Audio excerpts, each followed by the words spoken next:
Transmitting live from the Asylum Studios, deep in the bowels of Southwest Texas. It's the Joe Rouge Show. The show where we talk about anything and everything. Where nothing is sacred, nothing is watered down, and nothing is PC. All right. Hey, folks, this is Joe Rouge, and it is great to be with you as we are transmitting live once again at the Asylum Studios from the Pimple on the backside of Texas, the beautiful city of Eagle Pass. And we are doing the very best we can to bring you the best quality talk radio we could muster without all the bluster. Welcome to the Joe Rouge Show. All right. Well, it's a beautiful Thursday night here in Eagle Pass, Texas. It was 94 degrees at start time. And beautiful, though. Beautiful sunny skies, blue skies above. It's great night. And I always said there's nothing in the world. I've been to probably 30 of the 50 states, and I have never seen a place with more beautiful skies than Texas. And I'm not just saying that because I live here. It's the honest truth. Beautiful skies here in Texas, unbelievable. You can't even begin to imagine unless you see it firsthand. So it's again a beautiful night here, and I hope you guys are ready for a great show tonight. We have Dr. David Schein waiting for us in the wings. We're going to be bringing him on here just momentarily. Hope you guys were able to catch the show last night with Patrick. You know what? His last name just flipped out of my head. Sangiamino. That's it. Patrick Sangiamino. And that was a great show, too. We had a great conversation. Loved talking to him. It was good to talk to a paisan. You know, that was a good thing. It's a good thing. It's a good thing. And we enjoyed the conversation, had some good laughs, and really very informative. And I'm looking forward to getting him on again at some point as well, kind of catch up. I'm going to make sure, like I promised, I told him I was going to read the book in its entirety, and then we're going to have him on, and then we'll critique it live. And I think he liked that. So we're going to do that when he comes back on again, and I'm excited to do that as well. All right. It's been an eventful week. We got no show tomorrow. Before I forget, to tell everybody, no show tomorrow. I have a doctor's appointment. Got to take Charlie to the doctor. So no show tomorrow, and we'll be back here again live on Sunday. All right. Now, tonight's show is brought to you by podhome.fm. Podhome.fm is the most modern and easy-to-use podcast host platform on the market today. You can use podhome.fm to publish your episodes, enhance your audio, automatically generate chapters, titles, show notes, transcripts, everything you need to publish your episode is all available to you at podhome.fm. And you know what? You can even podcast live. And that's what we're doing right now. We're podcasting live across the audio platforms that are connected to the modern podcast 2.0 platforms. And it's great. It's great to be out there live. It's great to be on the audio live, video live. I love doing live shows because, you screw up, you got to get better and move on. So I love doing it live, and Podhome makes it easy to do it that way. Also, if you're just starting out a podcast, maybe you're not sure if you're going to invest in a website, Podhome, as part of their package, offers you a free website as well and helps you even set it up. So check them out. Everything you need in one affordable subscription of only $15.99 a month. Just $15.99 a month. Now, I've been with Podhome for almost 3 years now, and Podhome just keeps getting better and better and better. The quality keeps getting better and better and better. The features keep getting better. Check them out. $15.99 a month. I guarantee you're going to spend at least triple that on any of the larger platforms that are out there. All right. And if you go to Podhome today, you sign up, you get 30 days free. So head over there and check it out. Podhome.fm. All right. Also, don't forget to head over to our website, joeroos.com. And when you get over there, open up that little contact section and send us over a message. Let us know what you're thinking. Any questions, comments, cares, concerns, complaints, any suggestions for a guest or a topic you'd like to discuss, send it on over to us. If you don't want to use the web form, totally fine with me. You can always email me directly at info@joeroos.com. That's info@joeroos.com. Or right down below there's a comment section. You can leave your comments down below. We always look forward to getting some comments. Also, if you would, look for the support button on the homepage. And remember that this is a value for value show. And if you have the means and if you've received anything of value from what we're doing here, all we're asking is that you return that value to us in the form of a donation. And as always, we'll lay it all out to you at the end of the show after we welcome in our guest. Now, tonight we have a familiar face. Dr. David D. Schein joins us again. Dr. Dave is a professor, an author, attorney, a frequent commentator on politics, business, ethics, leadership. He's the host of the Saving America and the Business Law 101 podcasts, as well as co-hosting the podcast Unscripted Politics. He's the author of Bad Deal for America and the Decline of America, 100 Years of Leadership Failures. With decades of experience in both academia and private sector, Dr. Dave brings a sharp, no-nonsense perspective to the issues that are shaping our country today. Dr. Dave, it is great to have you back on the show. I've been looking forward to this and kind of pick up where we left off the last time you were with us. We had such a great conversation. We didn't get a chance to even talk about your books. Well, thank you, Joe. And I appreciate being invited back. That's kind of an endorsement that I didn't screw up too bad last time. If there was any screw up, sir, it was on my end. So, as you know, I interview people for Saving America, and I tell them the same thing. I say, we do review, we do pre-record, and I said we do edit things. And sometimes we recently run into a couple of people get excited about that, like, oh, you're gonna do they don't say it, but the implication is they're going to do a CBS on us and on their interview and change the meaning of some of the sentences and stuff. And all we do is take out usually my errors in the introduction, or if I fluff up a question or something. Right. Yeah. I know some podcast hosts that when they do their editing, they actually painstakingly go through every minute of the audio just to take out the breaths and to take out the uhs and the ums and those pregnant pauses that sometimes come up when you're in between questions. It's a lot of work. That's why I do it live. I'd rather do it live, just get it out of the way. I understand. Yeah, we do actually. Rachel Harrison, the producer of my shows, actually does painstakingly go through that. Since I'm doing it, of course, and I'm very conscious of it.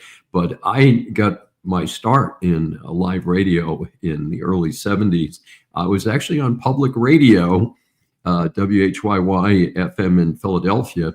And I covered the arts and entertainment scene, and I had a weekly 1-hour show that would be equivalent to Entertainment This Week that we see on television that's now been airing for 50 years. The heartbreak on my end is that I went to WHYY management after the show had been on their station for about a year. We were doing very well. And I said, guys, we need to move this to television. And I said, I really think that this is where this is going. This was 1972, or, and the management of the radio station got really upset with me and forbid me, said, you absolutely cannot do that. Do not talk to central management or anybody higher in the ladder, because they didn't want anybody competing for the limited resources that the station had available to them. And then, of course, I eventually, because I was not being paid to do the show and I had not been able to get sponsorships because of the way the station handled things, I was accepted to graduate school in another city. I was in Philadelphia, moved down to Charlottesville, University of Virginia, and I gave up the show. And a couple years after that, Entertainment This Week debuted in a very similar format to what I did, interviewing actors and actresses from the time, movie clips and stuff like that. So it was kind of interesting. So we're hoping to stay in the game a little bit more. And I did live radio again in Richmond, Virginia, from 2008, 2009. I did every morning for an hour. And that's a lot of work. And sadly, we had the same thing happen for a different reason. We run regular commercial AM radio, and it is extremely competitive to get advertising. And I had to, I financed the show for about a year, and we only were able to sell a little bit of interim advertising. And I said, you know what, we just can't keep funding things. So it's a challenge out there, no matter who does what and how you do it, is to make sure that, it's fun to say it's a labor of love. And I know it is in your case as it is in mine, but at the same time, labor of love sometimes takes a little bit of that folding green. Yes, it does. Actually, it takes quite a bit of that folding green. It surely does. We have had some upgrades to what we've been using here. So we're using a different streaming platform as our host platform. So, we're playing with graphics and stuff and still learning our way around. But it takes money to do it. And that's why we ask for donations, from the audience. And we have a couple of folks that do help us out quite a bit. And we greatly appreciate that, and like you've heard me say, we follow the value for value model. It's, if you're getting something from us and we're just asking if you can do it, send it back. And it could be your time, your talent, your treasure. And, I explain it all at the end of the show, because I don't want to bore everybody now. So, but last time you were here, we really had a great conversation. I really, really enjoyed it. We talked about your health. We talked about good health. We talked about some of your background, but the one thing that we originally set out to talk about, we never got to. And like I said, that was your books. And I really want to get into those tonight. So, because your books really do take a very hard look at U.S. leadership over the last century. And we need some leadership right now. I think we're on a right track right now, but there are some issues there though we have to address. Yeah. What's your core concern right now about how America is being governed today? Well, it's difficult to be critical of Trump today, given what appears to be an enormous success in the Middle East with the Hamas-Israeli situation, and that's an unquestioned positive, but it's based on a very fundamental principle, which is, for peace in the world, America has to be that shining star. We've got to be the dominant force. We've got to show enough strength that nobody messes with us. And I will say, I think that what Trump did that cemented his position in the eyes and ears of the terrorists and the other opposing forces was when he sent those big bombers over to Iran and bombed the nuclear facilities. And while there was some controversy about how much damage they did, the bombs weighed 30,000 pounds each. And I'm sorry, but and they did exactly what they were supposed to do. They dropped one, and what it does is it does an incredible amount of damage. And then they drop another one exactly where the first one did, which means the first one basically cut the surface, and then the next one took out the next layers below it. And I haven't heard much from Iran since then. They've done their usual whack stuff, but I believe that it accomplished two things. First of all, I think it dramatically set back their nuclear program, and two, it shook the terrorist operation that's running Iran to its toenails. And I think that is a very shaky administration, and I think it's more likely that they may experience a revolution there than it may have been in the past, and that would be a positive. And I've been hopeful that the United States would be actively engaged in, for some reason, somebody decided in Congress 25, 30 years ago that we weren't allowed to be involved in regime change. And I think that was a silly decision. If we have regimes out there, especially a regime like Iran that runs around chanting death to Americans, and we're not talking about a few wackos on the street corner, we're talking about the current government of Iran that says death to Americans, we should be able to easily authorize, of course, not on the front page of the newspaper, but to say, if there's an opportunity to support people who would be adequate representation of the people, because I've had some interesting feedback from people. I have Iranian students, and I talked with one of my Iranian students the other day, and her family fled Iran at some point, was able to extract themselves from the country. They went to Canada, which, by the way, is a very common path. You go to Canada, which is easier to immigrate into, and then you immigrate from Canada to the United States. And that's what they did. So she's actually a domestic student of mine, but it was great talking with her. And I didn't know this story, but I just recently, like a week ago, got a chance to talk to her after class. And she told me this. I did not ask her any questions. She volunteered the story to me, and it was very interesting. And I have met a number of Iranians here in Houston, because being an oil capital, it's kind of a gateway for people coming to the United States and Middle East. That I'm convinced that there is a very compatible group of humans in Iran who are ready to take over the government and would be very, very happy to be a compadre of the United States. And I think some of the members of the Iranian Revolutionary Guard would also do that. So let's keep our fingers crossed. But I think that Trump, in terms of asserting power, has done the right thing. He probably looked at the Ronald Reagan playbook, which is the one I think he's playing from. And I think that's a real good playbook. But, the jury's still out on Trump overall. I would like to see things done more professionally, and I'd like him to shoot less from the hip and be a little more thoughtful. And in fact, I think that if I had been his speechwriter in his first term, meaning that he actually read the script that I wrote for him, not anybody can write a script for somebody. If they don't read this, they don't read the speech the way you wrote it, it's not going to help. But you can kind of tell when he goes off script too. Right. Well, he's pretty far off script a lot. And so I think he's his own worst enemy sometimes. But in terms of international relations and being a hard power, I give him an A rating for that, at least through today, for sure.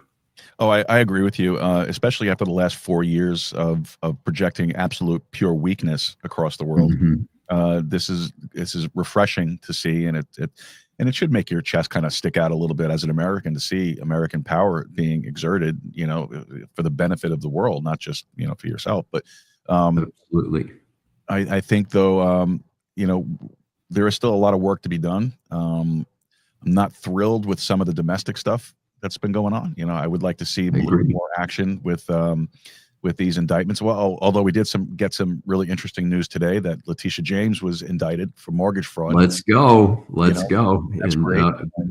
A lot of conservatives, I'm active on social media, especially LinkedIn. LinkedIn has become a stronger conservative operation it's fun to be on one. I'm on a number of different social media sites, but LinkedIn is kind of my favorite. And I can tell you that the most consistent comment that I see is, when are the indictments coming? And not just the indictments. People are saying, when are the prison terms coming? When are the convictions? Right. And I saw a comment just in the last day where people are like, well, you can indict Comey, but given the liberal juries in Washington, D.C., the guy's not going to do any jail time. And people are upset about that. They're not like, oh, hey, he was the head of the FBI, and it's going to hurt the government and all that. And Comey has been very cocky in his post-indictment interviews, if you will. Extremely. And I think a lot of this is fueled by the fact that the judge that was assigned to his case is a Biden appointee. So yes, so I absolutely. think, so I'm sure he has his confidence that he's just going to walk away from this with a slap on the wrist, which would be a huge injustice, just at the least, a huge injustice.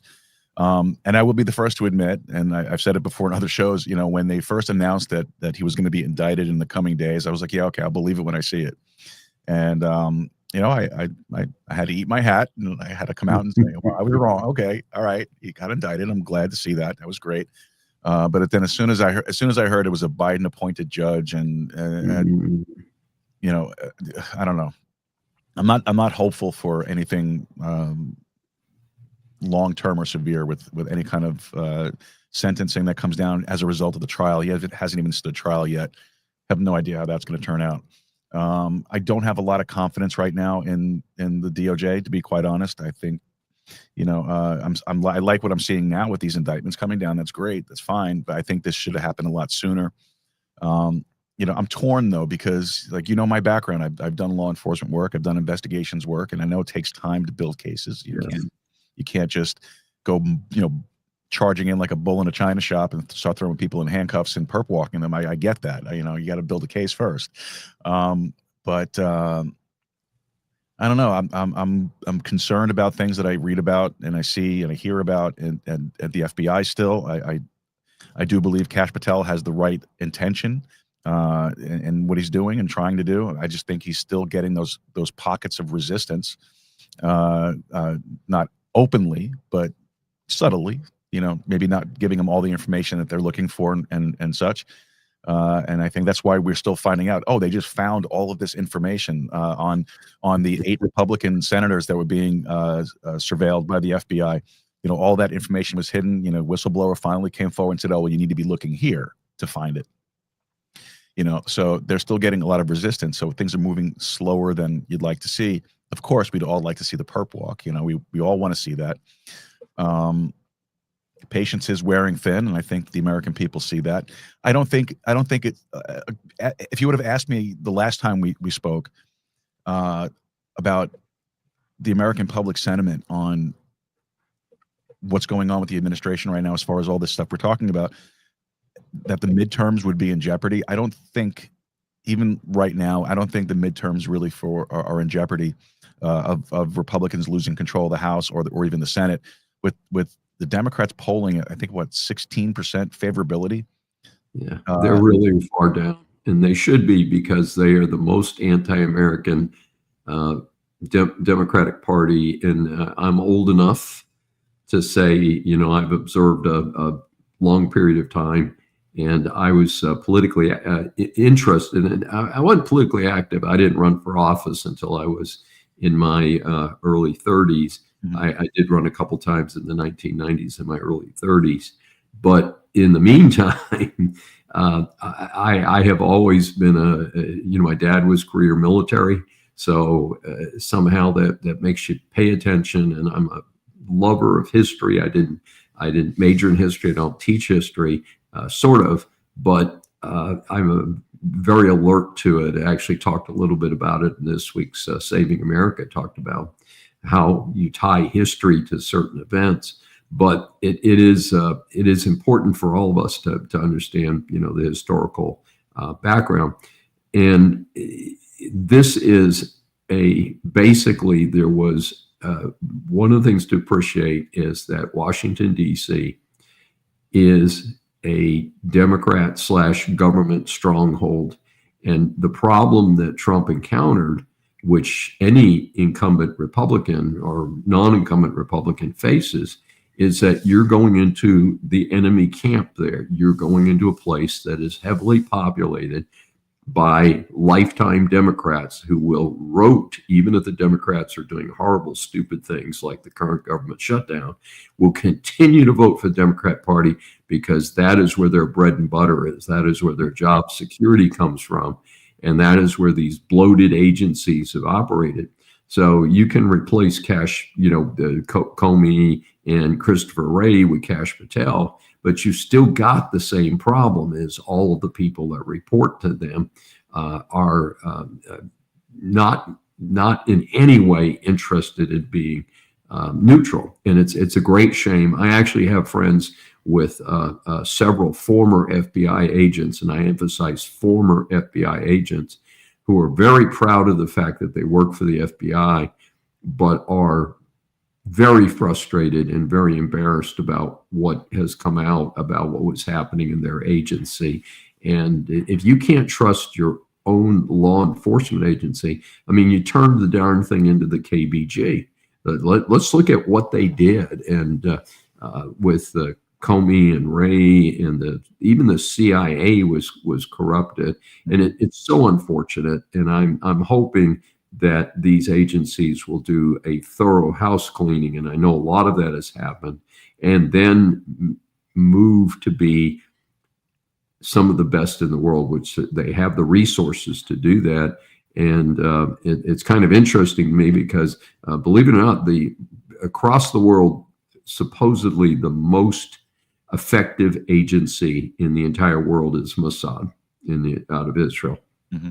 And it ought to be the United States. I mean, maybe we could be tied with Mossad, but for them to be ranked number one, and I don't know that we're number two, to be blunt about it. And I think we've got to do it. And to tie it to my book, this is part of the motivation that I have as a management expert and an attorney, is that we need to have a better government.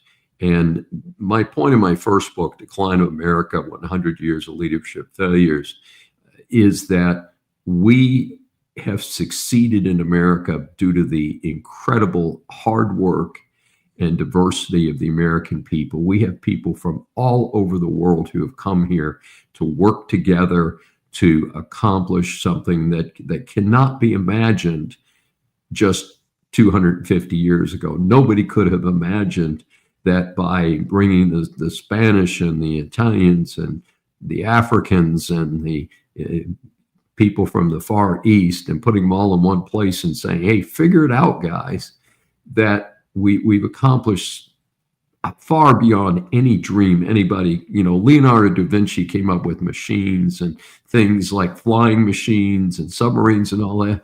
And as did Jules Verne. We did all that.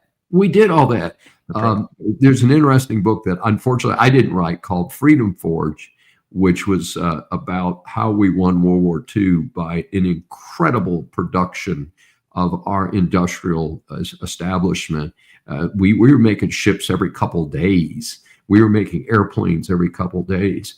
We are incredible. And yet we have had a history of poor presidents. And I can't really explain it, but in my book, Decline of America, I started at the beginning of the American Empire, which is the end of World War I. I started with Woodrow Wilson, who, frankly, about the start of the American Empire, he had a stroke, and his wife ran the government for the last year. Does that sound familiar? Oh, it sure does. Yeah. I think that in the current situation, well, the most recent situation, I think it was a lot longer than just a year. I think it was. Yeah.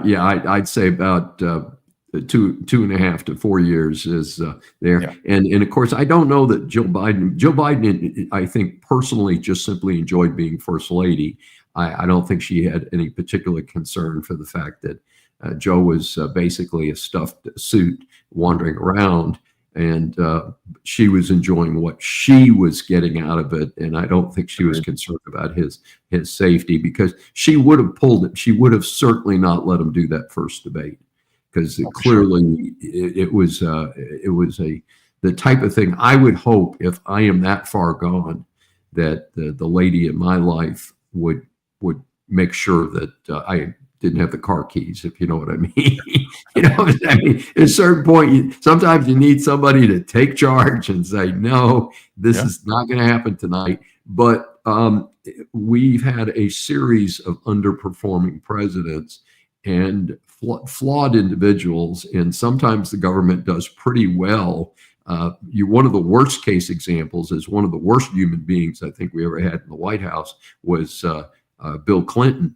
I mean, best I can tell, a person with no moral compass, and a wife who matches him because she knew he was screwing around with anybody he could get his hands on, and she stayed with him because she was so power hungry. Sounds a little bit like Joe Biden. She was so power hungry that she hung in with this guy and didn't tell him to go take a long walk off a short pier, because she wanted the power that she could get by balancing off Bill Clinton. But Clinton, basically, if you look at the numbers, didn't have a terrible administration from a financial standpoint. There were no major wars during that time period. So he basically cruised, but it's not credit to Clinton. Basically, what happened is that the most unlucky person in American presidency of the American Empire, which again is Woodrow Wilson to today, was George H.W. Bush, because he made two critical mistakes. One is he promised no new taxes, and he let the Democrat Congress talk him into it. That was a huge, gigantic mistake. The second one, and he might have survived that, but the United States was in a recession in 1992 during the election. And what happened is that we were already on the way out of that recession. In fact, if you study the stats, HW was actually rising in the polls as people realized, hey, we're coming out of the recession. Things aren't so bad. So Clinton, who had no qualifications of any kind to be president, wins by default, because if the election was held just a couple months later, I think HW would have safely won. So Clinton comes in, Mr. Blessed. And again, I call HW the unluckiest, and I call Bill Clinton the luckiest, because he comes into a rising economy, and then he does something very interesting. He realizes that Newt Gingrich, who I met during this time, by the way, because I was running for office and got a chance to go hang out with some people.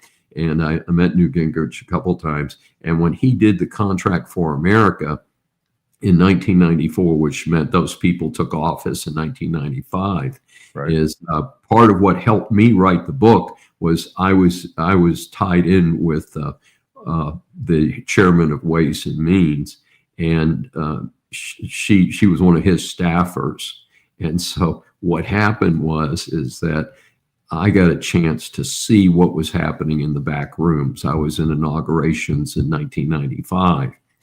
And so that helped me to better understand the back rooms and how things were being done. But basically, Gingrich put together a really good campaign. They won the campaign, but Bill Clinton was smart enough to do one thing. He ran to the middle, and not like Biden did. Like Clinton did it better than anybody else did.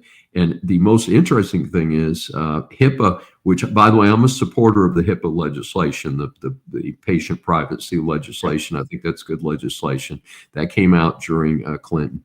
But especially, they put in welfare reform.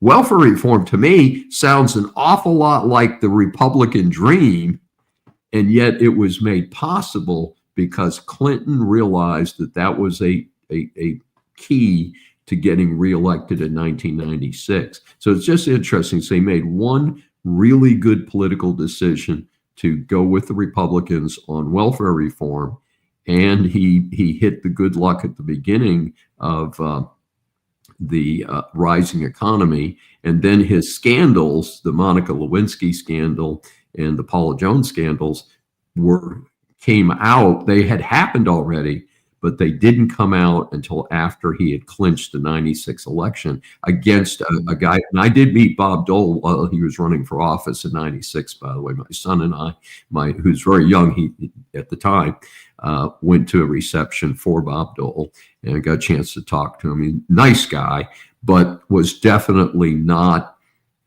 the type of person that you needed to take on Bill Clinton. And it was a very, very unfortunate situation. But the net result was awfully interesting. And so, Clinton somehow managed to get through 2 terms, and I still give him a D minus. And by the way, I gave everybody a letter grade, and as a college professor, that made a lot of sense. And people said I was a hard grader, but I tend to be a hard grader. I think I'm a fair grader. I think hard grader indicates that you're not a fair grader. I think I'm a fair grader, but I gave it. Yeah, well, the Democrats don't like my book because I gave so many D minuses to Democrats, but they kind of overlook the fact. They like to overlook the fact that the only F grade is Richard Nixon, who resigned from office in disgrace, right? And the highest grade that I gave was a B minus to Harry Truman, who last I heard was a Democrat. And so it's interesting that unless you give all the Republicans an F and you give all the Democrats an A, the people out there are not interested in talking to you. So it's real interesting because the libertarians like to talk to me about my books. The Republicans love to talk to me about the books.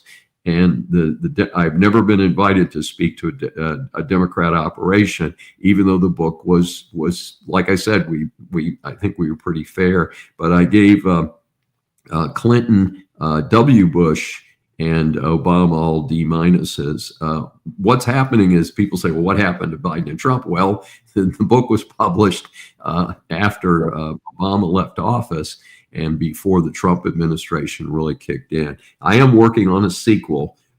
We will replace the current book with a new book that the tentative title is Report Card for America, just a simpler title. And it will obviously include Biden in both Trump terms. And I'll be blunt, Biden's administration is the next F grade. There's no other grade that you could assign to one of the worst administrations in the history of the world, much less the United States. I mean, I don't think you can do much with it. And I call him the alleged president because I don't know. I think that if the Comer investigation is successful, we're going to find out who was pulling the strings, because it wasn't Joe Biden. And I don't think it was Joe Biden either. I think Jill had her personal agenda that interfered in getting Joe off the stage. And ironically, if the Democrats really wanted to have a successful run in 2024, what they should have done is 25th Amendment Joe Biden in middle of 2023 and put Kamala Harris in with a strong vice presidential candidate, maybe Josh Shapiro from Pennsylvania. And I think that ticket, if it had a full year before the election, might have won re-election, because the power of incumbency is so powerful. And if they had made some important reforms, but Biden continued to go downhill. And I think the American people are sharp enough to see.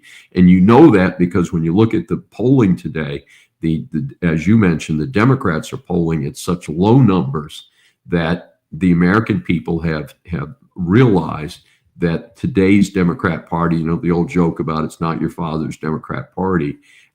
It's not the Democrat Party I grew up with. My mom was a lifetime Democrat. And I can tell you that I can't envision even her voting for this current crop of crazies and losers. Yeah. And And again, I'm not a big fan of the Republican Party either. I mean, people ask me, I tell them I'm an independent, and I'm kind of like the independents who in the Congress vote with the Democrats. I'm one of those independents who tends to vote with the Republicans because it's my best outcome, but it's not because I like what the people are doing. Yeah, I cannot disagree with anything you just said. Honestly, my family, for the most part, my parents and such were pretty much lifelong Democrats growing up, especially up in New York. I mean, the Democrats always had a chokehold on New York politics. But I know later in life, my dad, my mom, they I think they started to see the writing on the wall where the Democratic Party was going, and it really didn't represent the working people anymore.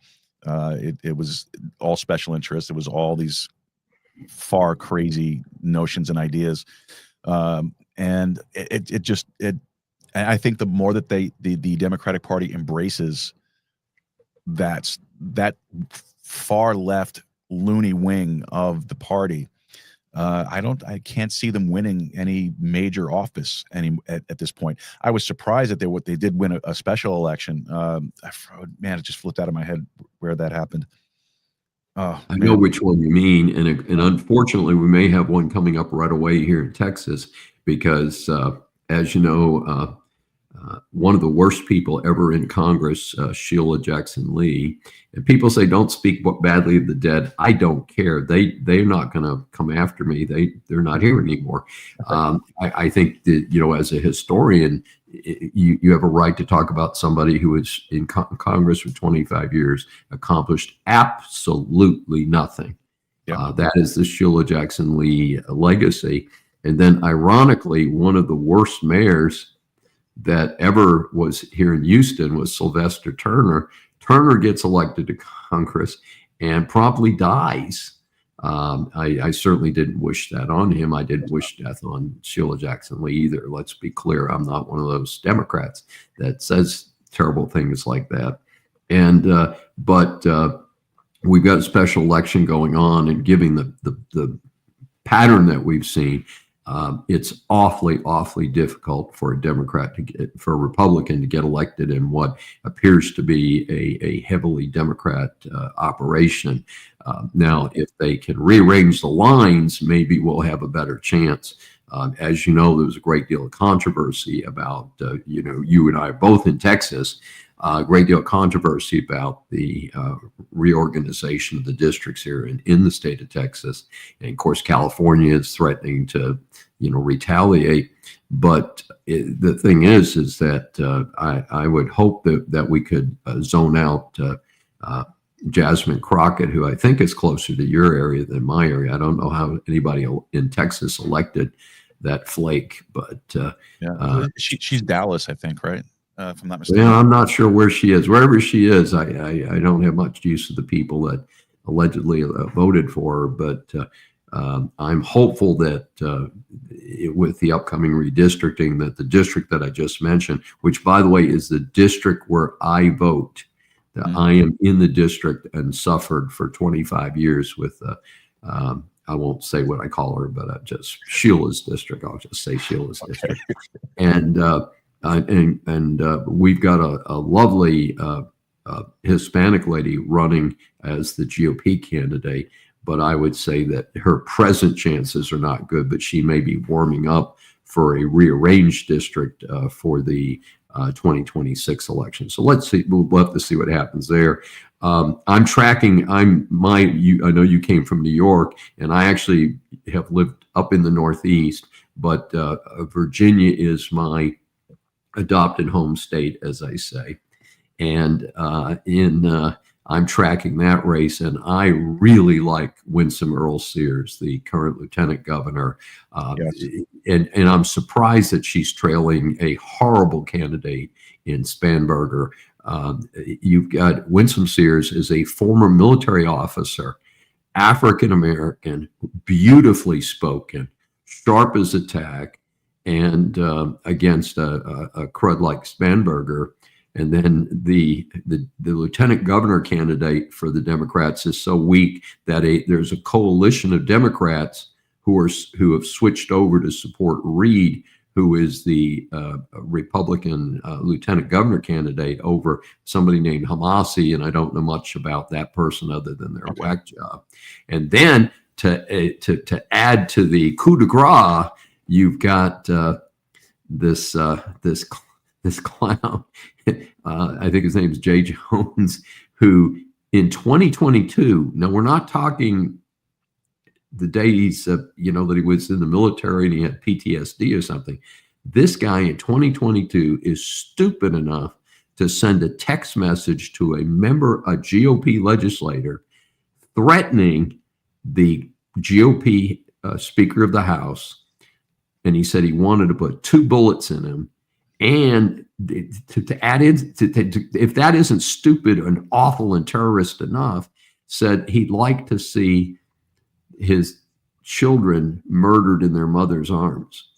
Yeah, this is the guy running for Attorney General of the state of Virginia. So, and then Tim Kaine, who's a moron, mental midget of even on a list of mental midgets, he's pretty close to the bottom of the list. And Tim Kaine has just in the last couple of days come out and doubled down on supporting Jones, and it's like, are you crazy? And the guy supposedly apologized. I am sorry. You don't ever put in writing something like that unless you're a terrorist, unless you're really a crazed whack job. And sadly, as you know from the military, we've got some people with PTSD. Yeah. That may have been the situation in the horrible thing that happened at that Mormon church in Michigan. That guy had some serious issues. I don't know if they're tied to his military service, but and we do have to admit that he was a right winger. If people want to focus on a lot of the terrorist attacks recently have been done by lefties. Of course, famously, Charlie Kirk was shot by a guy who'd switched from a family of conservative people, became a lefty. We're not going to, Jimmy Kimmel aside, we know what really happened. But this guy was definitely not a lefty and committed this horrible act. Yeah. But you could almost understand somebody who obviously had extreme mental issues saying something like Jones is absolutely documented to have said, and there's no apology for that. I mean, that person should never be in politics again in America, and that seems to be the prevailing wisdom. So I am hopeful. And I believe tonight, while we're talking, Winsome Sears and Spanberger are debating, and their one debate is, I think tonight, is I'm hopeful that, again, beautifully spoken, a wonderful individual, I'm hoping that she'll have a very good debate. And with the current controversy around Jay Jones, I'm hoping for a Republican sweep across those 3 positions. And I think that would be a good sign. I also know that there's a very tough race going on in New Jersey between Chitterelli and I'm drawing a blank on his name too. It's a lady, but she's got like her name is like Davy, Okay. Let me see if I can look it up while you're talking. The Democrat candidate for governor of New Jersey. I know Chitterelli is the GOP candidate, and I think is a pretty strong candidate. But last I heard, he's down in the race. So I'm hoping that there's a surge here at the end as people get their head together. Remember, one of the things is with polls in America, and Trump, of course, beat all of the polls in 2016, and I think he did it again in 2024, is that many of us, and again, I'm not a Republican, I'm a conservative, many of us are not answering the phones anymore. And in fact, so many people don't have a hardline home phone. How do you even put a poll together that's not national? It's Mickey. There we go. Yeah. Mickey Sherrill. Yeah, Mickey Sherrill. And some of the things that she said, she is definitely in the current whack Democrat operation. So I'm hoping that people, as they come down the home stretch here, get ready to pull the lever, will see the advantages of running that. Yeah, and I know you got folks out there like Scott Pressler. I don't know. Are you familiar with Scott Pressler? I've heard his name. I'm trying to remember what's the latest on him. Yeah, well, he's actively out there. He's basically knocking door to door, trying to get people to get out. First of all, get out and vote, and he has. I forget how many. I saw a post on his social media earlier today of how many new Republican registrations he was able to get, and it's in the thousands. And it's eclipsing the Democrat registrations. Unfortunately, the Democrats still have a little bit of a lead in currently registered, but the gap is closing very, very quickly. Go ahead. I'm sorry. Yeah, I was going to say it's tough. I walked my district when I ran for state rep in 1992. I was in the general election, and my kids and I walked the district, and one of the things we observed was gerrymandering, because we would walk down a street and I had a map and everything. Obviously, this was pre-internet in 1992, and we would be walking the street, and my district was only one side of the street. It was that gerrymandered. That was by the Democrats, of course, back in 1992. So I don't want to hear any of this stuff about, oh, it's the Republicans are screwing. And I don't know if you've seen a chart, but I've actually seen a chart where they went through all these Democrat states who have squeezed out their Republican minority to nothing. And California is a good example of that. 40% of Californians are Republican, and they have like 3 seats. I mean, it's ridiculous. And you look through state by state, like I think Massachusetts has no Republican officials, and yet the makeup of the Republican Party in Massachusetts is 30%, 35%. So there's a lot of that. Hey, we haven't talked about Mamdani in New York City. That's the most bizarre race yet. Yeah, but I want to share this with you first. I'm going to Sure, go ahead. Do this on the screen here so we can see it. Can you see that? Is that clear to you, or is that? I can see it, but it's a little narrow there. Yeah, let's see. I saw the numbers 115,000. So this is Scott Pressler. This is on Getter. That's where he posts most of his stuff. Good. And, so this is in New Jersey. New Jersey news. Mail-in ballots.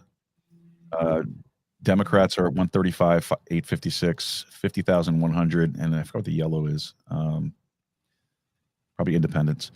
But he does have the Democrats have a raw total lead, but Republicans are returning mail-in ballots at a higher rate.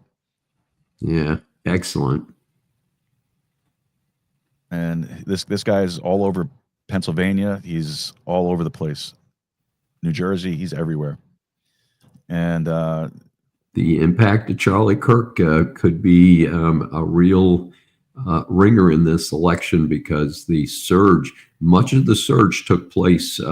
I'm sure you've heard the numbers about the amount of interest in starting chapters of Turning Point USA following Charlie Kirk. I've heard over 100,000 inquiries for new high school, because the reason it's such a large number is high school and college.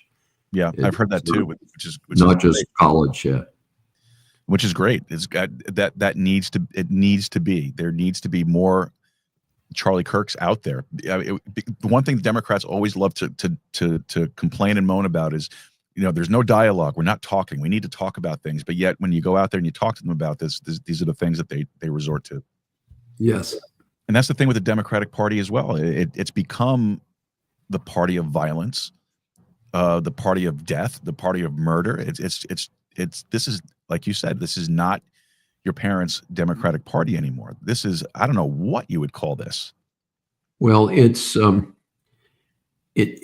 I did my piece on Saving America already for this week, and I talked about the incredible problem in America, violence in America.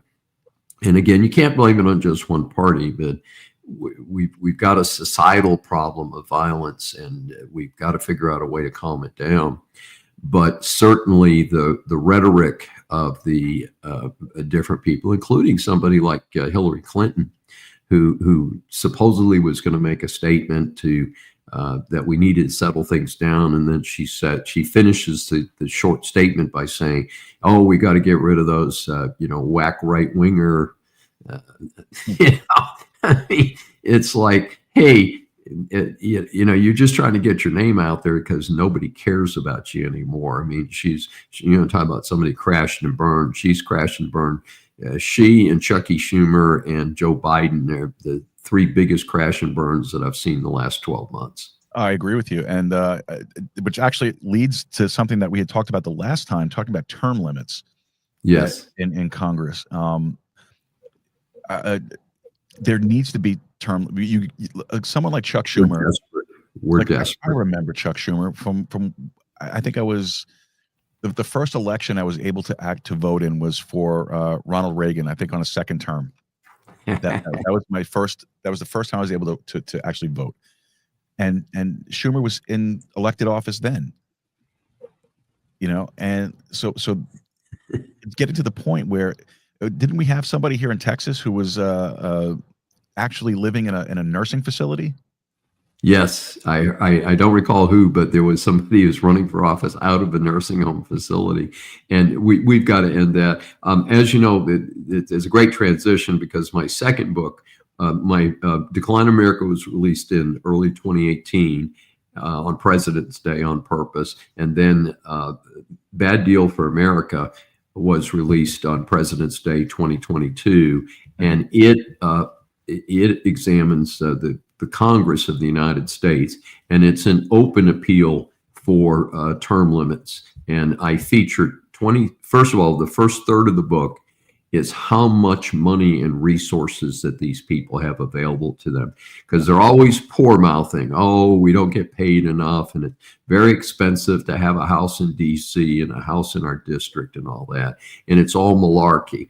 These people have tons of money and resources available to them. And we've been coming out with these stories, like Nancy Pelosi is worth hundreds of millions of dollars and yet has never had a real job. A bunch of these people are in Congress and have tens of millions of dollars. What on earth is going on? They sure didn't make it out of their salary, but they've got a lot of resources available to them, and they're abusing those resources. Speaking as a former candidate, again, it was over 30 years ago, but as a former candidate, the power of the incumbency is incredible. That doesn't mean you can't pick somebody off. Betting odds are that idiot, that true idiot AOC, that whack job, could possibly take out Chucky Schumer in a Democrat primary in New York City, in the state of New York, which of course reflects the fact that Mamdani, in my opinion, and pardon the phrase here, but this is a real phrase of America. In the Cold War, we always referred to people as dirty commies. We never said commies, we said dirty commies.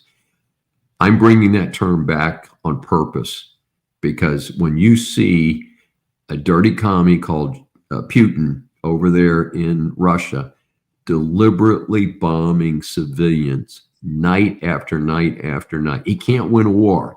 That's a coward. That's a bully to send bombs over and bombing apartment complexes. He's not bombing.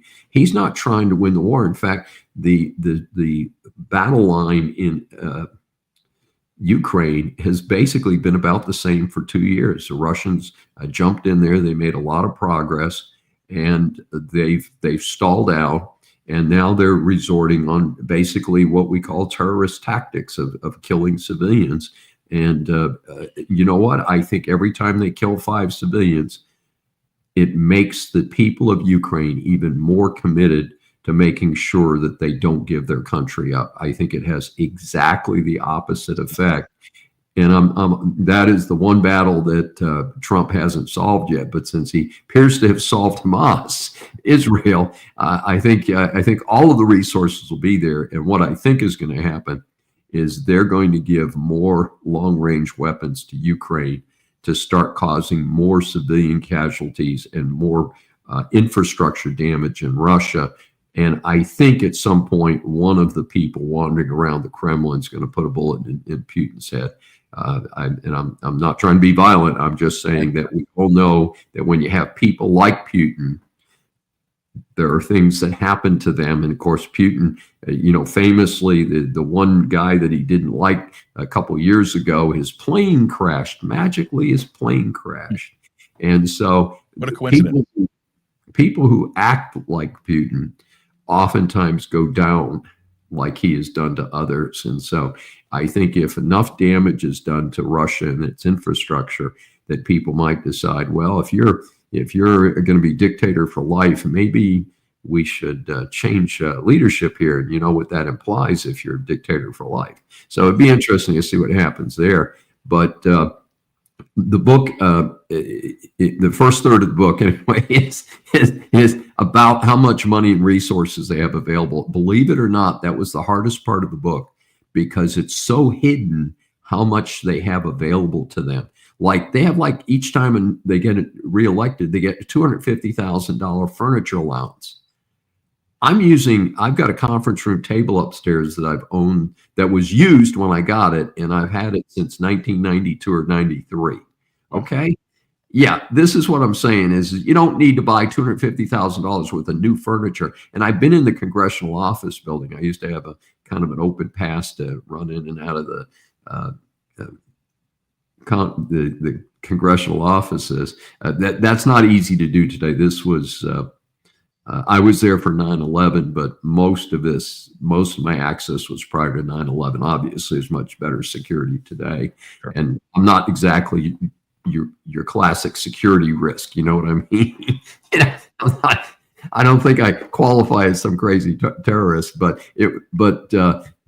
what I did see there is that we have got to get the people out of Washington, first of all. So my advocacy is 10 years in Congress max, 2 terms in the Senate, 1 5-year term for president, 1 5-year term for president. If you look around the world, very few people get to serve 8 years as a chief executive of a country, unless you're a dictator.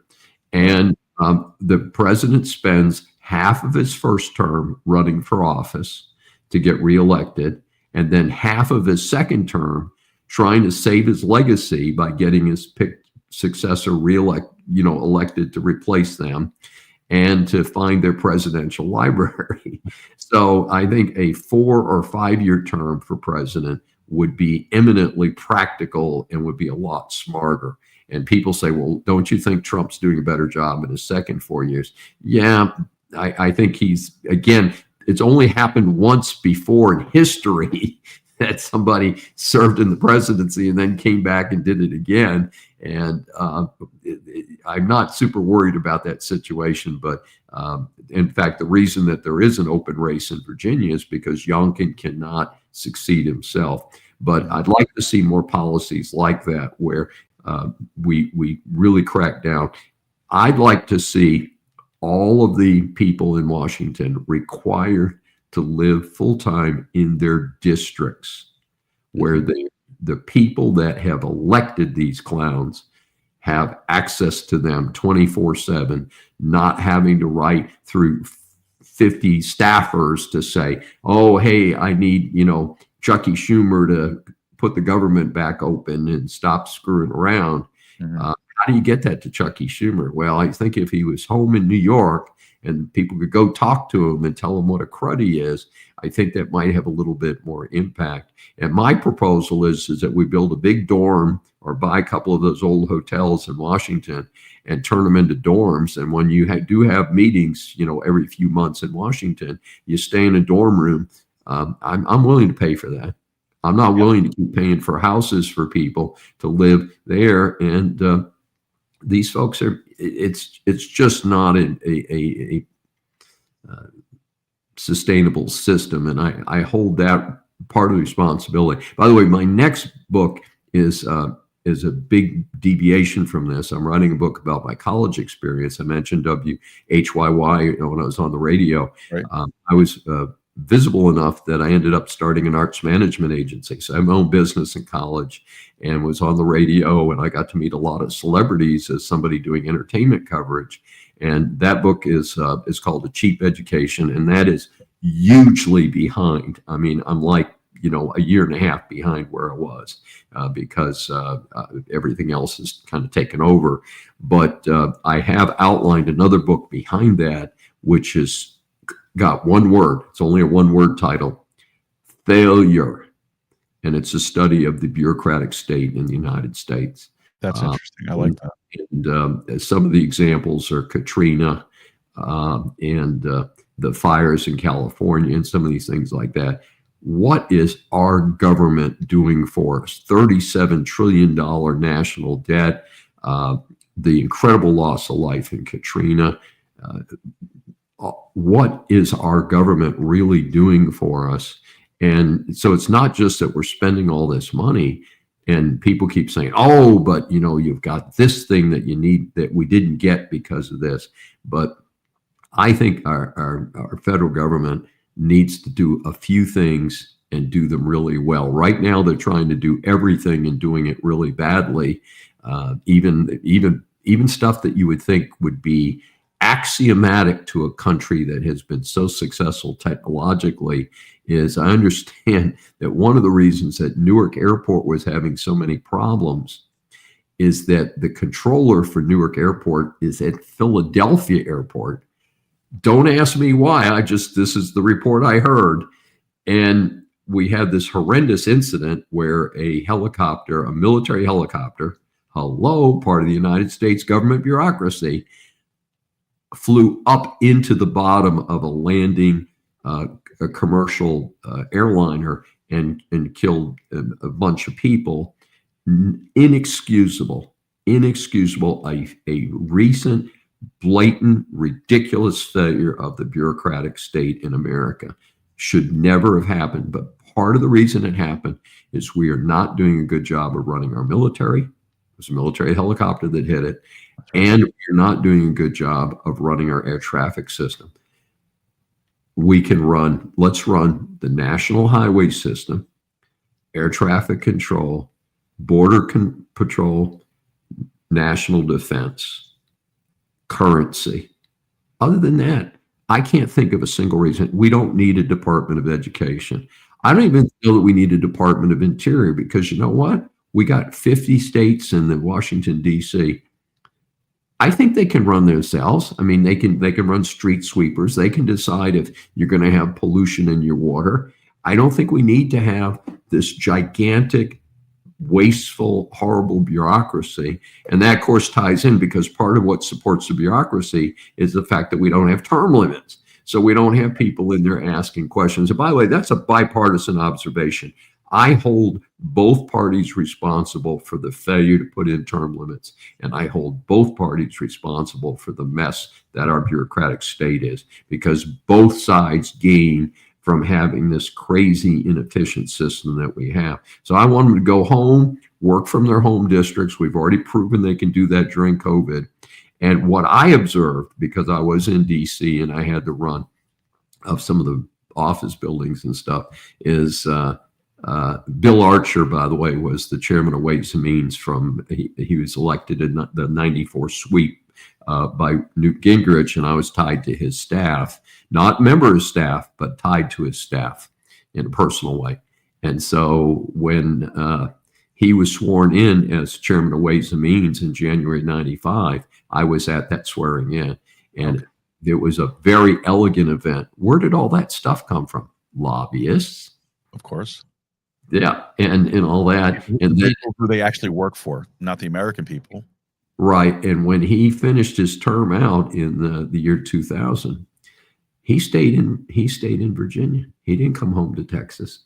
He's a Texas. He got elected out of Texas for 20-something years, and this is a classic example. Interestingly, I was friends with the guy John Culberson, who replaced him in that district here in Houston, and I was about to ask Culberson to stop running, to implement term limit on himself. and he lost the election to a Democrat who is a horrible candidate. And I'm not sure what happened there. The district swung somehow, or Culberson got too divorced from his district. But I'm hopeful that, and again, that's very, very rare for an incumbent to lose. Very, very rare. But I could see it happening with Como against Mondami in New York City. That's an aberration. That's not normal. And people keep talking about AOC primarying Chucky Schumer. I don't think that's going to happen, because I think that Chucky, who has obviously lost a big step, I don't think he's as far gone as Joe Biden, but I think he's far enough gone that, and if he sees that he might lose, I think he might do the smart thing and be very magnanimous. Oh, it's time for other people to take over, and I'm going to step out. So it'll be interesting to see if Chucky does what I just said. It would be interesting to see, but I don't think he's going to do that, to be quite honest. I think his ego, I think his pride is just way too big, and I think he thinks way too much of himself. Yeah. Because maybe it's some family members who could intervene a little bit. Well, we hope. So we'll see. I mean, that didn't happen with Biden, and Biden was farther gone. But sometimes it's tough to get these people to do the right thing. Yeah, we mentioned Mamdani earlier. This guy really, he scares me. I'll be honest with you. He's a violent anti-Semite, best I can tell, and he is clearly a commie. This whole term democratic socialist is offensive to me. It's so silly. I mean, the people that are saying it have to be laughing behind the scenes. Oh, we can't use the term commie, so we'll just call him a democratic socialist. Geez, it sounds really nice. And it's interesting because I heard a bit of a news piece earlier today where they were talking about the fact that Sweden, which was going heavily down the socialist track, has reversed course, and Sweden and the United States have about the same percentage of expenditure on the federal government. Really? I didn't know that. Yeah. Well, so they've backed it way off on their end. And of course, we're way up on it, especially after the abomination of the 4 years of the Biden administration. Yeah, well, I talk about Mamdani too. Some of the things that he's been proposing, the city-run supermarkets. Well, I don't know how anybody else feels about that, but that hello bread lines, that's kind of what I'm thinking there. I told my sister still lives up in New York, and I told her, I said, just keep an eye on this, because if this guy wins, I said, you need to go. You need to get out of there. Because Texas is a winner. Mondami gets elected. What you're going to see is a lot of people in New York City do move to Florida, not Texas. But the Wall Street operation is already booming in Dallas. Dallas is becoming the new Wall Street, and they've got a stock exchange starting up. It's not quite open yet, is my recollection, but it's about to be there. And I think you're going to see some really different things happening if what looks like is going to happen. Como is not a very good candidate, and of course he killed a lot of people by making the nursing homes take the COVID victims, the COVID positive COVID people, and putting them into regular nursing homes. And the accusations are 950 or 1,000 people died in nursing homes who might not have died had they not done that, had they set up isolation instead. So he's got such a bad track record. At the same time, the Republican candidate is way back, what I've heard, 12 or 13% or something like that. And he is not withdrawing from the race. And I can respect that, because I think even if he withdrew from the race, I don't know that the people who were supporting him would switch their vote to Como. Maybe they would, maybe not. It's Curtis Sliwa is running. Yes, Curtis Sliwa. Yeah, and this isn't his first run either. He's done this a few times, but I think this is the closest he's actually gotten to it. And the fact that Eric Adams withdrew from the race, shocking. Yeah, yeah. Well, to me, it was actually. I thought for sure he'd stick it out, but what I'm really watching also is the governor's race in New York. It's very interesting because Kathy Hochul's a horrible governor. I mean, Yes, she is. absolutely horrible. And Elise Stefanik is her Republican challenger, and they're very, very close. The last I saw, they were within plus or minus 3 points of each other, and so that's going to be very interesting to see New York State as a whole flip red as far as the governor's office goes. I think New York is way too blue at the more local level. Yes. You're not going to see such a big rush there, but it would be interesting to see Elise Stefanik unseat Kathy Hochul. That would be very interesting to see. It also, the question is that nobody can quite believe the failure of the Democratic government. In fact, Chucky even today was saying that every day that goes by that their party is doing better. I don't see it that way. I'm sorry. I mean, I'm biased, but because I think Chucky is a bully and a fool and way past his expiration date. But I just see that the world knows that the Democrats didn't take an easy deal to keep the Biden spending limits, which is what we're talking about. And this business with Obamacare is a December expiration. That's not, and it's not expiring Obamacare, it's expiring certain supplements. Read this, billions of dollars of additional government subsidies for that program that were set up for COVID. Hey, COVID's over. Mm-hmm. And why would you continue COVID subsidies? Just to line pockets. Yeah, that's exactly right. Well, I think literally it's called buying votes, and they've got to do a better job. That's no other interpretation of that. They're just buying votes, and that was, of course, the whole thing about the open borders is they were thinking if they let all these folks in, that these folks would vote for Democrats because they'd be beholden to the Democrats for all the freebies that they got when they got here, staying in deluxe hotels and getting credit cards and mobile phones and all the nonsense that they gave away to people. And yet we're not doing that for our own citizens. It's crazy. And I think I'm hearing the term I hear most often today is an 80-20 issue. And the Democrats are upside down on every 80-20 issue. So I don't see, Chucky'd like to see 2026 flip of both houses. My prediction has been for the last several weeks that that they're going to improve their position in both houses. You think they'll make that prediction on your show today? Okay. That they're going to pick up votes in both houses. The Republicans are, because the Democrats are so out of sync with the American people that if Trump continues to he's stabilizing the international scene.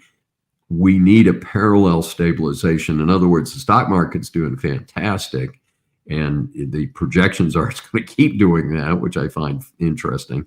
But I think if he can get the average American back to work, we're in a slump on hiring, and I do have some friends who are underemployed or unemployed. And it's tough right now, but I think if this economy, and again, let's look at what we mentioned earlier about H.W. Bush. And of course, Trump's not standing for election right now, but if the economy will be clearly ripping and people are going to start getting jobs, say by April or May of 2026, and that continues through the fall, I would say it could be an even bigger sweep than the 2024 election. I could see some state houses changing, as you mentioned. And so it's going to be real interesting. And I don't know that we're quite there yet. No, agreed. I agree with you. I feel like, I have mixed feelings on the economy here in, at home. I love what he's doing abroad. I think he's doing a fantastic job with that. I love the fact the border's closed. But one thing that does kind of bother me, and I'm not the only one who says this. I've heard it. Other people have said it. I've hear from folks in town and such, is that whenever they get up to the podium there and they start talking about how gas prices are down and food prices are down and this is down, where? Because here, I'm still paying about $3 a gallon for gas. I'm not doing great as far as my grocery bills. They're pretty high. My energy bills are ridiculously high. So like when are we going to start seeing some of the benefits of these policies here at home?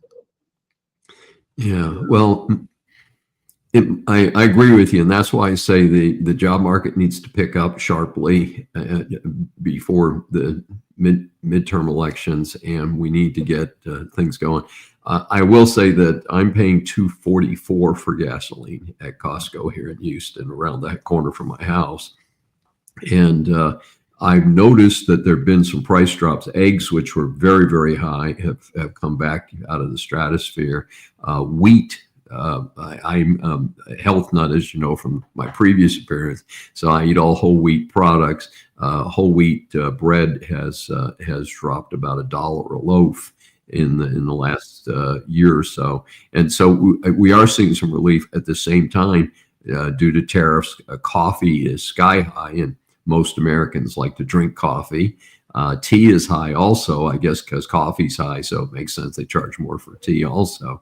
Right. So it is a mixed bag, and I am spending, when I go to the grocery store, I've spent some amazing amounts of money, and it's and it's just caring to me most of the time. I mean, yeah. And going out to eat is pretty pricey too.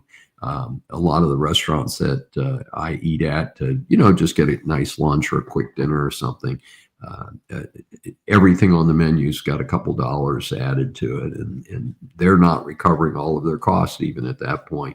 So I agree with you. I think here's my thought on that though, and I think I have an economics background in.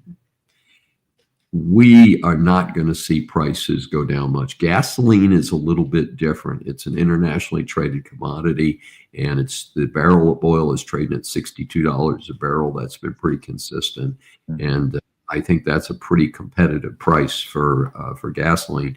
But in terms of wheat, like I said, it looks like wheat has stabilized, and that's going to affect bread. Most Americans eat bread. So we've got a few things like that. At the same time, in my lifetime, I have never seen beef prices where they are today. I mean, and whether you go out to eat or you're buying a steak to take home for your family or roast, beef is ludicrous. And yeah, a lot of Americans, and of course we're in Texas here, where people like a big old Texas steak. Yes, sir. And it is. I agree with you. I think that is a drag on people's home budgets and stuff. At the same time, chicken remains fairly cheap. Pork is fairly cheap. So there's some proteins out there. Seafood, it's interesting. If it's farmed, it's become cheaper than it's ever been in my lifetime. Like most of the shrimp that is for sale in the grocery stores today is farm raised, and it's extremely competitive. And you'll see the pricing difference, because if it's natural caught, it's like triple the price of the rest of the shrimp in the batch there. So I think there's been some changes in that. But if you're looking at fillets of fish to fix at home, that's pretty steep. You know, so you got it, like I said, a mixed bag. But some of the more important proteins like beef and good fillets of fish and stuff are pretty dramatic, as high as I could even imagine they could be. And I agree with you. I don't think that helps the Republican cause. But the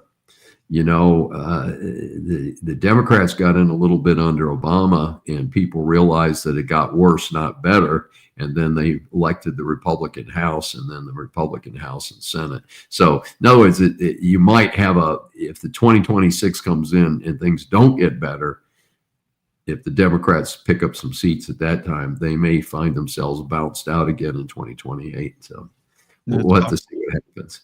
Yeah, we will. We absolutely will. All right. Well, Dr. Schein, Dr. Dave, we have been an hour, almost an hour and a half, and I got to go feed the kids. So and I don't have any kids at home anymore, but it's my dinner time. Yes, And I remember. Yes, that's right. That's right. It's been a busy day, so Yes, I am so delighted to join you again. I think we, like last time, covered a lot of stuff, and again, I have 2 books out. They're both available on Amazon. Decline of America: 100 Years of Leadership Failures, which is my opinion of the presidency from the beginning of the American enterprise.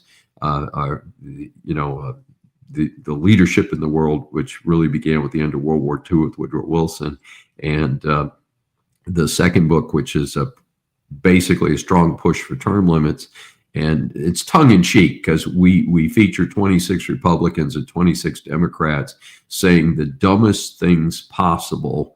And these are the people that we're paying all this money to, who are controlling the massive American government. And it's deliberate. I mean, we didn't pick out the smart people. We picked out the high visibility, stupid people. Yeah. And I think people enjoy reading it. Again, it is bipartisan, 26 Republicans. And there are 27 Democrats and independents who vote with the Democrats. That is because we, in a deck of cards, it's called Bad Deal for America. It's based on a deck of cards, and each politician has a card, either a face card or a 2, 3, 4, whatever. And we added one additional card because the deck came with a joker, and the joker is Joe Biden. Perfect. What else would I do with somebody I'm going to give an F to in my next book? But I do appreciate the opportunity to chat with you, and I hope you have a great rest of the evening. Thank you, sir. I appreciate it. And this is anytime you want to come on, you're more than welcome to. Anytime you like, you just let me know, and we'll get it all worked out. Ladies and gentlemen, Dr. David Schein, thank you so much for being with us tonight, sir. God bless you. And where can we go to find your work? I know you said Amazon. Well, like I said, my books are on Amazon. The one thing I always do remind people is my last name is spelled Schein. Schein. Is a lot of people leave the C out, and then they're not going to find me. But if you just put in put in David Schein, you're going to find me. And my best known podcast is called Saving America, and it runs on multiple networks on Saturdays. And so lots of stuff I think come up if you put my name in there. And I've got a Wikipedia page these days, and I'm in Who's Who in America and a few things like that. So awesome. I'm easy to find. All right, and get some rest. You're very stretched out, not stressed, stretched out. They got me spread out. Absolutely. Yeah. So get some rest, my friend. Get some rest. Thank you again. Thanks, Dr. Dave. I'll talk to you soon. All right, folks. Dr. David Schein. Really appreciate having Dr. Dave here with us. So, folks, don't forget, head over to Amazon, pick up his books, check them out. And if you have any questions or comments you want to pass on to him, just let me know. Just drop them in the comments down below. We'll send them on over to him, and we'll see what we can do. And definitely want to have him back on here again. That was great. I really look forward to tonight with Dr. Dave. I so enjoy the conversation. It's a blessing. It truly is. All right, folks. So with that said, don't forget to check out our socials. You know where they all are: Twix, Truth Social, Minds, Facebook, Instagram, TikTok, all those places. Check us out over there. Shout outs to our executive producers, Wayne Rankin, Rosanna Rankin, Carolina Jimenez, Marissa Lee, and Anonymous Angela. Thank you guys for all that you do. I greatly, greatly appreciate all the time, the talent, the treasure that you've invested in this. And this is fantastic. I really appreciate it. Couldn't do what we do without you guys and your help. So again, thank you so much. Also want to say thank you to the folks that made some donations to our GoFundMe for my little escrow situation that has popped up here. So thank you folks for that. I'm going to put the QR code up on the screen there. So if you see it, if you have the means to do it, if you'd like to help out and help me trim this cost down a little bit, scan the QR code. You can make a donation to GoFundMe. Any donations that we receive are all going to the GoFundMe to take care of this escrow shortage that I'm dealing with. It's a ridiculous thing, to be quite honest with you, but that's what it is. So you could check that out. Now, if you want to help us out with the donations, aside from the GoFundMe, you can do a one-time donation, any amount, recurring donation, any amount. If you want to be an associate producer of the show, $17.76 a month. If you want to be a producer of the show, $18.36 a month, and you want to be an executive producer, it's $25 a month or more. And you get the shout out on every show, just like you heard. You get included in all our show notes and anything that we send out from the show. And our executive producers get to come on the show with us, like we do on Wednesdays with Wayne Rankin. Wednesday with Wayne. That's always a lot of fun. We have a great conversation. Good friend for like 25, maybe more years. Great friend. You have all our crypto wallet information up there on the support page as well. And of course, thank you to all the folks that have been streaming sats to us on the modern podcast app. Sats are just micropayments of Bitcoin. It's like pennies, really, but we appreciate that. It lets us know you're out there listening, and we're very thankful for it. If you want to try out the modern podcast apps, go to modernpodcastapps.com or podcastindex.org. All right, folks, I think that is just about going to do it for us for tonight. So if you would, don't forget, check out the website, joeroos.com. Also, let's do this. Let's make Texas independent again. Go podcasting, keep a steady stride, and keep talking. Take care, folks. We'll see you Sunday. God bless you. Happy trails to you until we meet again. Happy trails to you. Keep smiling until then. Who cares about the clouds if we're together? Just sing a song and bring the sunny weather. Happy trails to you till we meet again. Some trails are